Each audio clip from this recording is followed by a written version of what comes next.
All right, family. Black Power is the truth hour with General Sarah Soon said he kicked back. Get your mind ready for some information that's guaranteed to be heavy. We got another heavy presentation today. Biblical versus Egyptian Kemetic chronology. Something isn't adding up. Okay, now I don't know how far you went in your mathematics, but we're gonna try to, evolve you today. You see, with common sense. Before we get started, I want to make sure you get over there to my Patreon. General SETI, over 500 exclusive live streams. You already know ain't nothing but fire. If you enjoying the presentations on YouTube, you already know the Patreon is off the chain. Get over there. To all the family out there, KingSeti.com, online marketplace, official General SETI DVDs, t-shirts, hoodies, with African and Kemetic jewelry. We got something for your family. Check me out.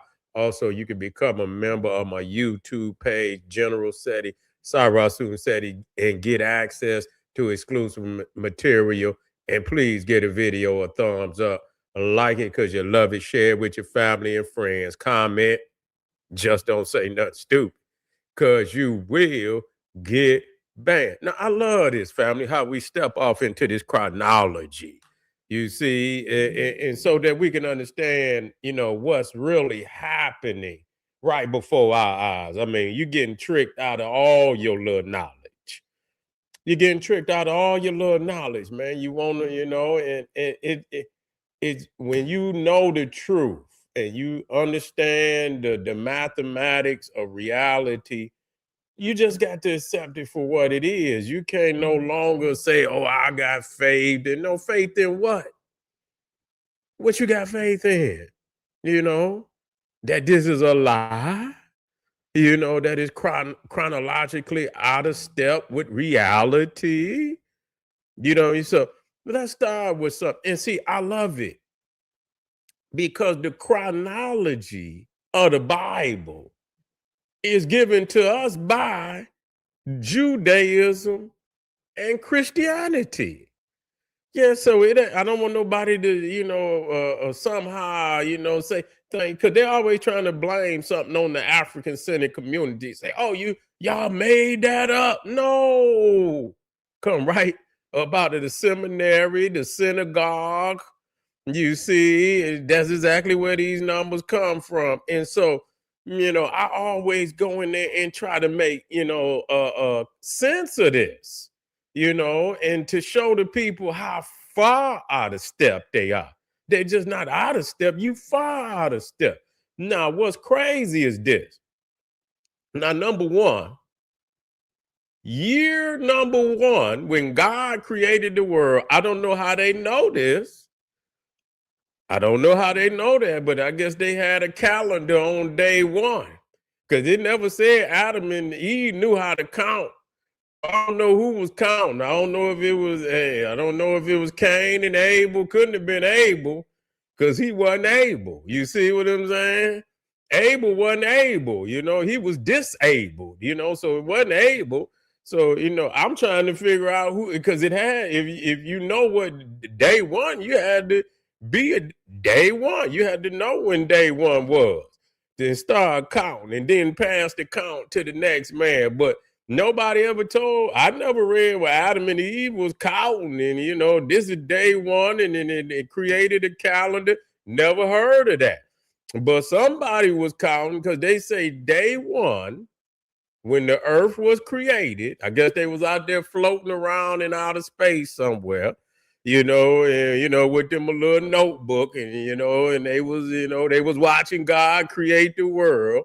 And so when God created, they say day one, they start counting. But so now the equivalent, because you got what they call the Masoretic chronology. Now that's the Judaic chronology. And it's also in alignment with Christianity. They use the same chronology. So day one of creation is 4004 BC. So God created the world 4004 BC. And then you had some they had this what's his name? Usher. I don't know if he was a bishop or something. He came in, I believe he was in Britain. I think he was some bishop over there in Britain or whatever. And he had, not only did he say 4004, he went in there and said what month, what day, and what time. He went in, you know, the arrogance. I mean, man, I mean, just for real, just even the time. You know what I'm saying? Can't verify nowhere where it was a clock or nothing. But you know, people, if people dumb enough to fall for that, that's on them. So 4004 BC. Now let me get my notes, family. Let me get my notes so I could show y'all some things. Hold on now. Hold on.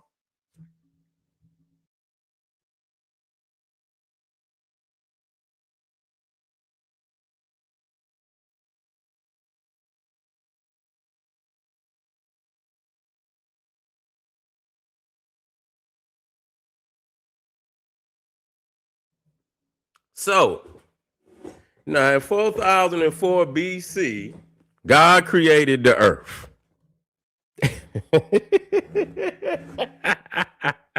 He created the earth, you know, and 1,656 years later, you see, when you see the Masoretic chronology, that's the Judaic chronology that they use. It's in alignment with the Catholicism and the Protestantism. They use the same chronology, you see. And so 1,656 years after creation, and you can go into the Bible and count down the chronology, okay? So it ain't like that, you know. And so it wasn't long. God was fed up. God regretted creating humanity. He regretted it. He said, "Goddamn me!" He told Noah. He said, "If you can go find 2 people, you understand what I'm saying? That it is not wicked. You know, I won't destroy the earth." He couldn't even find 2. He said, "If you can find me," and all, you know. So he let the devil take control of humanity. I mean, this is good, all powerful God, something that he created, and the majority of them sided with wickedry. That just show you that's a weak God. That's a weak God, you know, that his creation would get away from him like that. But anyway, so 1,656 years after creation, God flooded the world. That's 2,348 BC. Okay, all you had to do was subtract, because it was God created the world 4,004 BC. All you had to do is subtract 1656 from that, and that would give you the chronological dating system that we have in place today, and that would be 2,348 BC. You got a problem right there. And I'm going to tell you why you got a problem right there. That flood is very devastating to biblical chronology. I'm going to tell you why. Because according to the Bible, you see, only 8 people lived after the flood. Okay, everybody, even though they don't talk about the Nephilim and all of this, supposedly the Nephilim, but according to the Bible, it says only 8 people got off the ark. That was Noah, his wife, his 3 sons, Ham, Shem, and Japheth, and their 3 wives. So 8 people got off the boat. Now Ham, according to the Bible, is the father of Egypt. Not only is he the father of Egypt, he's also the father of Kush. He's also the father of Canaan, and he's also the father of Phut, or what they call Put, P-U-T or P-H-U-T, which most people interpret to be Libya. Okay. Nah, so what is that saying? That Egypt, Kush, Canaan are all nations after the flood. There should not be a pre-diluvian Egypt, okay? Because only 8 people got off the boat. Okay, there was no Egypt before. There was no Kush. There was no Mesopotamia or none. All of that come after the flood, according to the Bible. But we have a dilemma here, because at 2348 BC, the pyramids are already standing. You see, the pyramids are already standing. You got the pyramid of Imhotep that go back to 2700 BC. Then you got the Great Pyramid of Khufu, Khafra, Menkaure. You talking about right around 2500 BCE. So you got a dilemma, because you got an Egypt before the flood. Now, and we're going to talk about this in even greater detail, because we're going to be talking about Noah. Do you understand, according to the Bible, that Noah is the grandfather of ancient Egypt?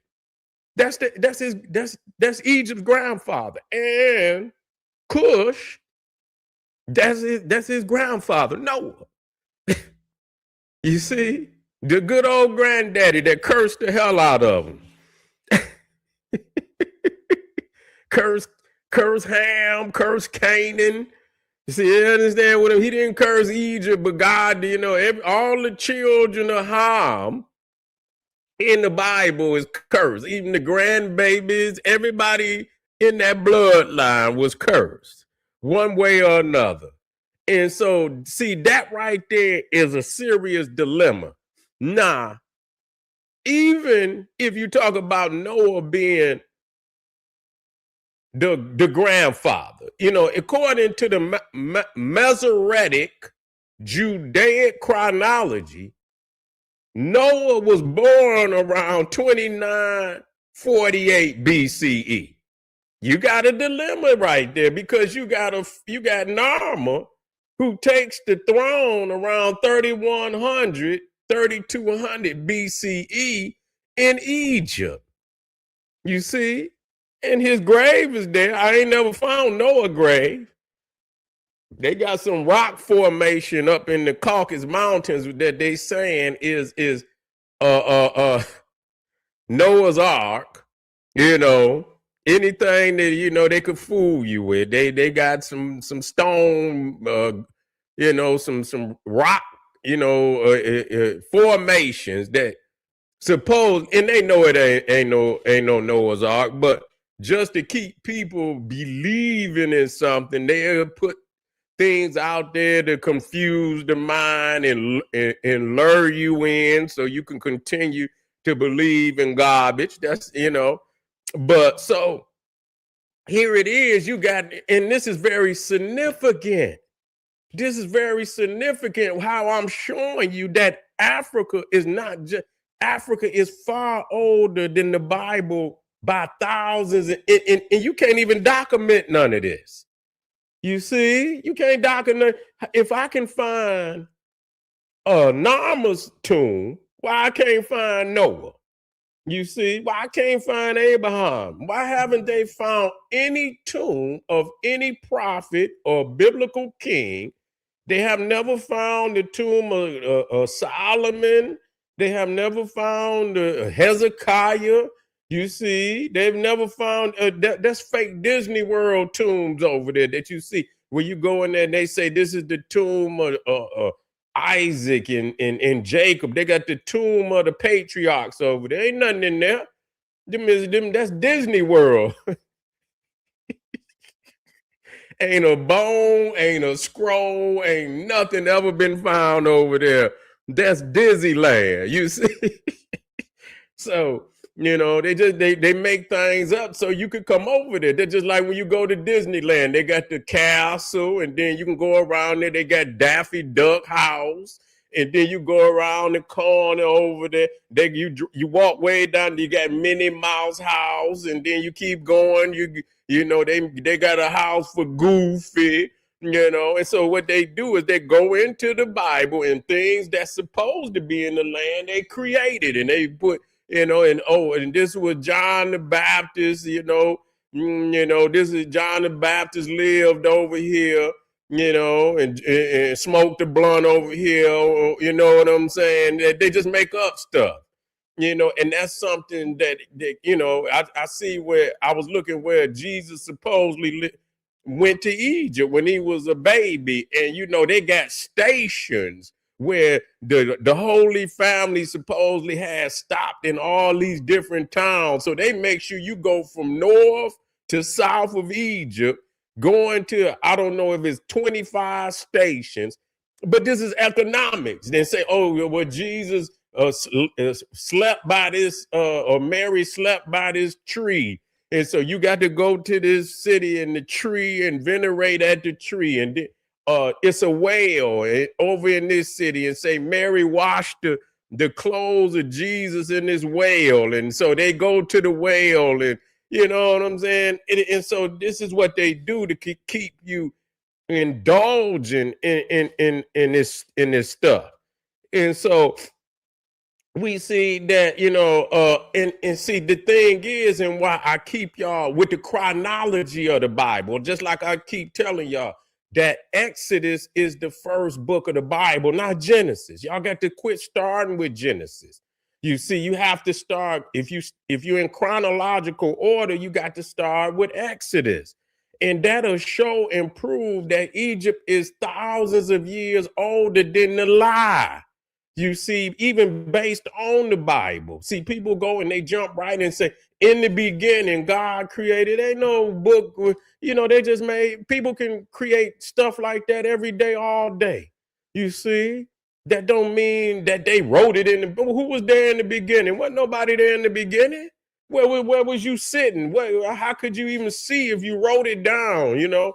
So you got to understand this is all theater.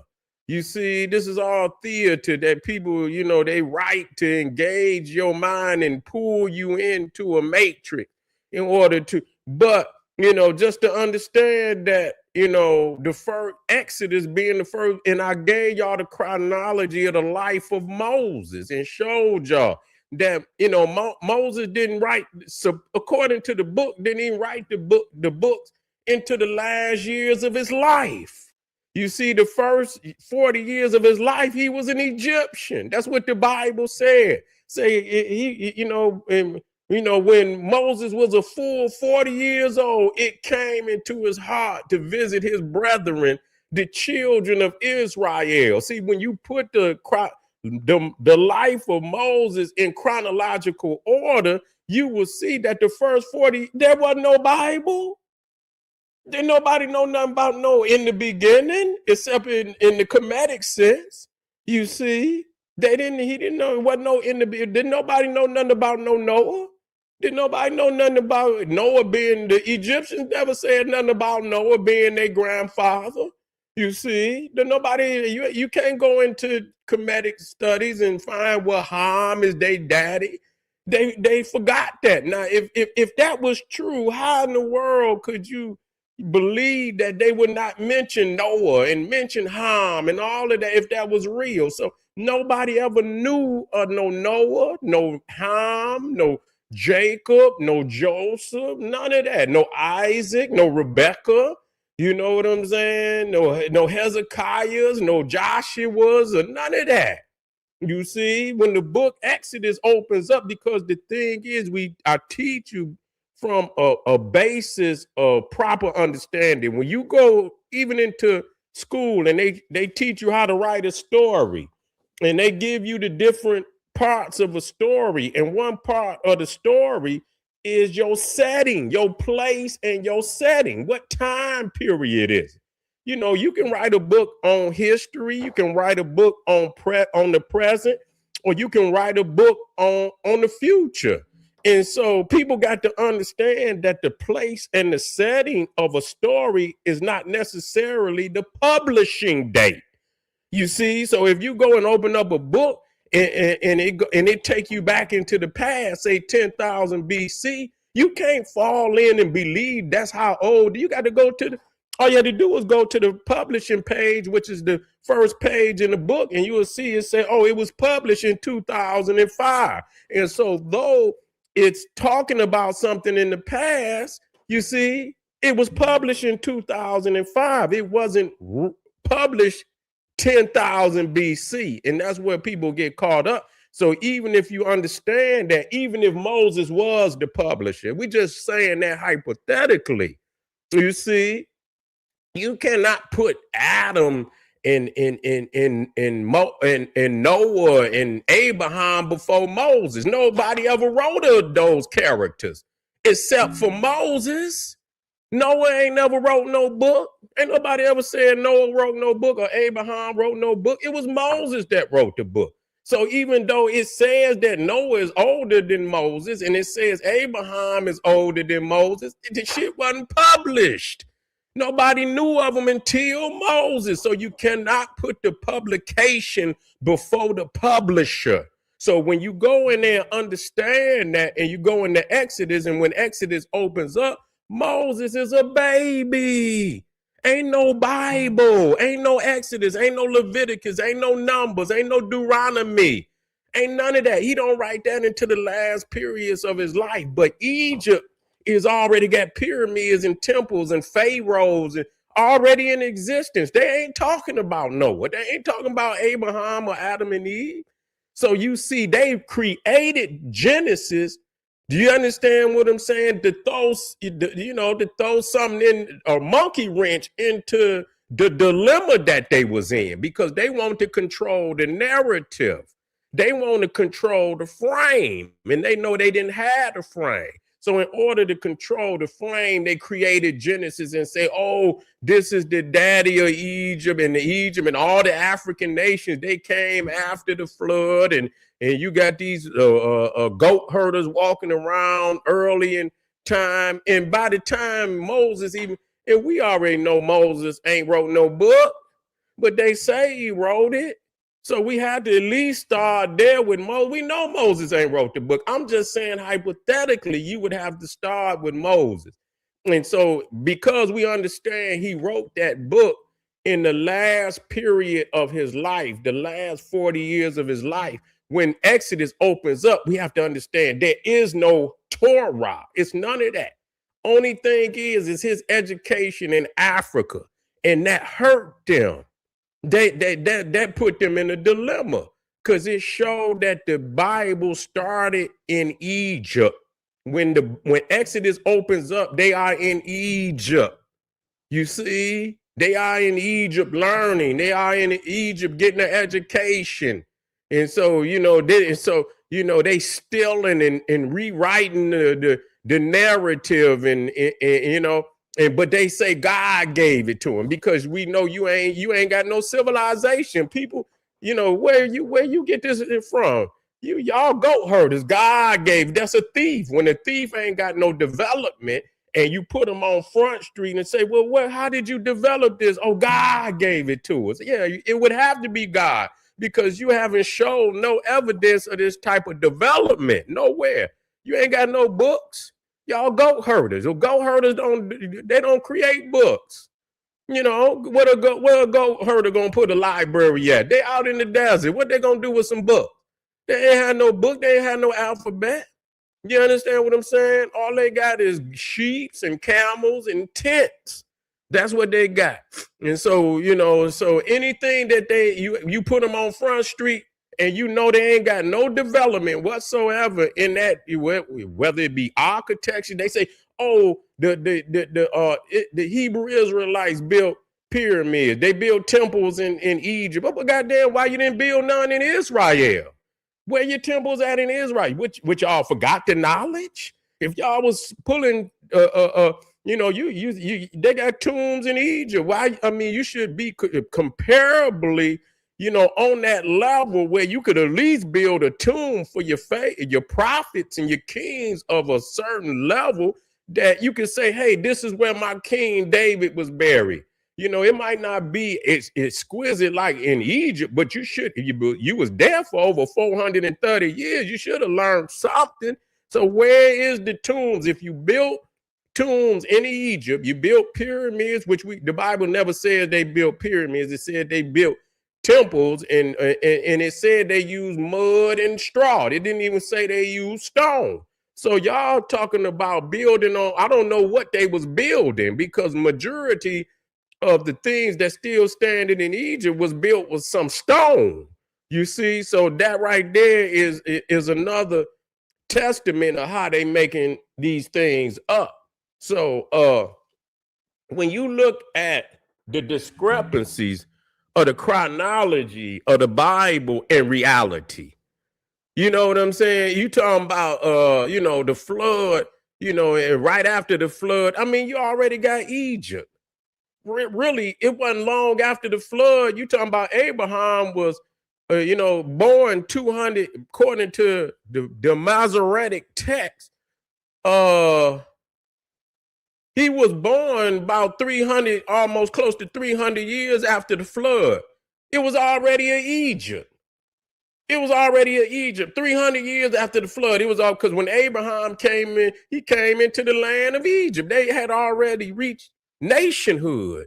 How could you, in 300 years, and you got megalithic? I mean, how did you get the population up? How in 300 years you could get the population up and and develop knowledge to build megalithic structures all over you know what I'm saying? How's that possible? You couldn't have did that in no 300 years. You couldn't have did it in 3,000 years. What was happening to create Egypt been going on for about 10, 20, 30, 40,000 years. Ain't no way you gonna be building those pyramids that still got people thinking aliens came down. That's just how advanced the knowledge is. They refuse to accept that humanity or Africans was responsible for it, but yet and still in 300 years, you can develop that kind of knowledge. Man, make this make sense. You feel me? They didn't. It's like that cartoon they call Baby Huey, and it's a big old. He's still a baby, but he's real big. He's like a behemoth. He look like he weigh about, as a baby, look like he weigh about 200 pounds. And he always got little baby clothes on. You see what I'm saying? He real big and got these little baby clothes on, squalls in them. And so this is like the African knowledge that's in the Bible. It don't fit. You see, you could tell that the African knowledge is busting out. You see what I'm saying?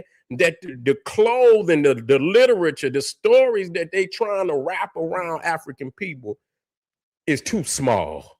It don't fit. We busting out. The facts is busting out of that. So we have to expose this for what it is. You see, we have to expose this for what it is, that this is fabricated information. Now, if you put it into the frame of reference that is allegory, then we understand that. But even in allegory, you got to make it make sense.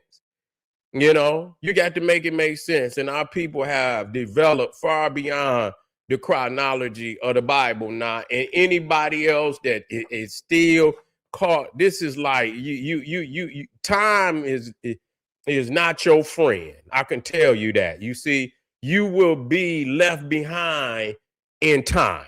You are becoming a fossil right in front of your own eyes. You see, you're even other builders, they trying to find a way to explain it. They know that the time. So they not going to go with that time no more. They're going to try to come out of that time frame because they know that it don't make sense. But some of y'all are fossils and y'all going to still try and make it work. But you going to be just like one of them dinosaur bones up in the museum. You know what I'm saying? They're going to say, he was here a long time ago. He's no longer here today. He was here a long time. They got caught up, you see, and time passed them by. You feel what I'm saying? But anyway, family, we still got some powerful presentation. Don't you go nowhere. I'm coming right black. Stay with me. Get over there to Patreon. We got some fire over there, family. You know, check out the shorts that the general dropping down. We getting it together. You feel what I'm saying? Focusing in on what matter, and you know, and stay with the general, because you know, right, you rocking with the best. Believe that. You feel me? See you in a minute. Arm yourself with knowledge. Bang on that wicked beast daily. Liberation through African education and confrontation. Boom. Black Power.